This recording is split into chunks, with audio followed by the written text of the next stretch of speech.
40 تو ٹوٹل لڑکے تھے جو اتنے پر آسائش ماحول سے رائمنڈ میں آئے. باقی سب متوسط قسم کے بچے تھے جو پڑھ رہے تھے، تو ان کی جسم مشقت کے عادی تھے.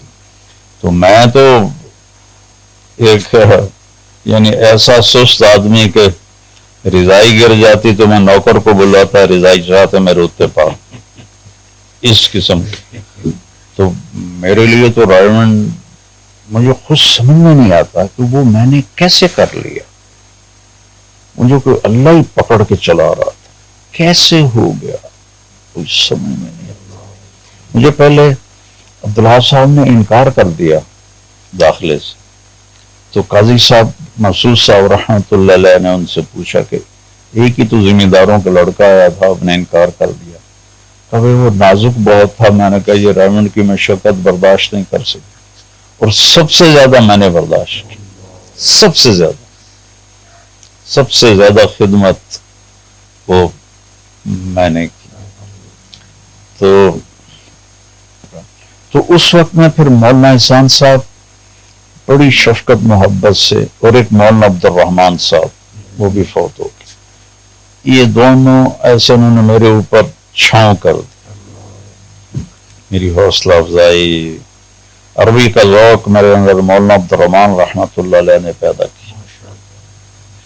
اللہ ان کے درجے بلند کرے. جی اگلے ہمارے ساتھ جو موجود ہیں جنید بلوچ ان کا نام ہے. یہ کہتے ہیں جی مولانا طارق جمیل صاحب سے میں بہت محبت کرتا ہوں، 30 مرتبہ خواب میں زیارت کی ہے. حضرت سے گزارش ہے مجھ سے ضرور ایک مرتبہ بات کریں، جزاک اللہ. اور یہ میں اپنا نمبر بھی آپ کے ساتھ شیئر کر رہا ہوں، تو اگر آپ کی اجازت ہو جی تو ان کو کال ملا لیں. جی ہیلو، السلام علیکم. وعلیکم السلام. جی جنید بات کر رہے ہیں؟ مولانا صاحب جنید جو ہے کام سے گئے ہیں باہر. اچھا، آپ کون بات کر رہے ہیں؟ میں ان کا بھائی ہارون رشید. اچھا چلیں. جی آپ کے بھائی کی ای میل آئی تھی کہ وہ مولانا سے بات کرنا چاہتے ہیں، تو ہم مولانا کے پاس بیٹھے کرنا چاہتا ہوں. چلیں، آپ کے بھائی تو موجود نہیں، آپ بات کر لیں مولانا طارق جمیل صاحب سے. جی السلام علیکم ورحمۃ اللہ. وعلیکم السلام. مولانا صاحب کیا حال ہے؟ اللہ کا شکر ہے بیٹا. آپ تو رہے مولانا؟ کہاں رہتے ہو؟ میں مچ پہ مولانا صاحب رہتا ہوں. مچ بول رہا مچ مچ کی تو جیل بڑی مشہور ہے. یا مولانا اللہ بچائے. اللہ بچائے اللہ بچائے اللہ بچائے. کیا کرتے ہو؟ مولانا صاحب آپ کو، مولانا صاحب میں کام نہیں کرتا ہوں، میں بیمار بھی رہا ہوں کافی سال، جو ہے اچھا ڈپریشن کا پیشنٹ رہا ہوں. اچھا، اللہ آپ کو صحت دے، سلامتی دے. مولانا صاحب آپ کو خواب میں نے 30 مرتبہ دیکھا ہے. اچھا، ماشاء اللہ ماشاء اللہ. گنتے رہے. مولانا صاحب آپ سے محبت ہے.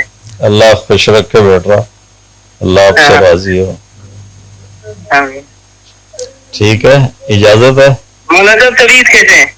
ٹھیک ہے، اللہ کا شکر ہے. مولانا صاحب میرے لیے خصوصی دعا کریں، ہارون رشید نام ہے میرا. اچھا، اللہ آپ کو صحت سلامتی نصیب فرمائے. ٹھیک ہے، مولانا صاحب ملاقات بھی چاہتا ہوں. ہاں کر لینا انشاءاللہ مولانا. ٹھیک ہے. السلام علیکم. السلام علیکم. جی معزز ناظرین، الحمدللہ آسک ایم ٹی جے کی دوسری ایپیسوڈ کا اختتام ہوتا ہے، اس امید کے ساتھ کہ انشاءاللہ یہ سلسلہ جاری و ساری رہے گا. ہم امید کرتے ہیں آپ اسی طرح ہمیں اپنے جذبات کا، احساسات کا اظہار کرتے رہیں گے، مولانا سے سوالات پوچھتے رہیں گے. اور یہ کمی تو ضرور رہے گی کیونکہ ایز اے بشر، ایز اے انسان، اتنے ہزاروں سوالات کا احاطہ یقیناً انسانی طاقت کے لیے مشکل ہے، ناممکن ہے. لیکن انشاءاللہ ہم پوری کوشش کریں گے کہ جتنا ہو سکے ہم آپ کے سامنے، ہم آپ کے سوالات کو اس پروگرام میں مولانا کے سامنے رکھیں اور مولانا سے ان کے جوابات سنیں. تو انشاءاللہ ملاقات ہوتی ہے آپ سے نیکسٹ ایپیسوڈ میں. جزاک اللہ.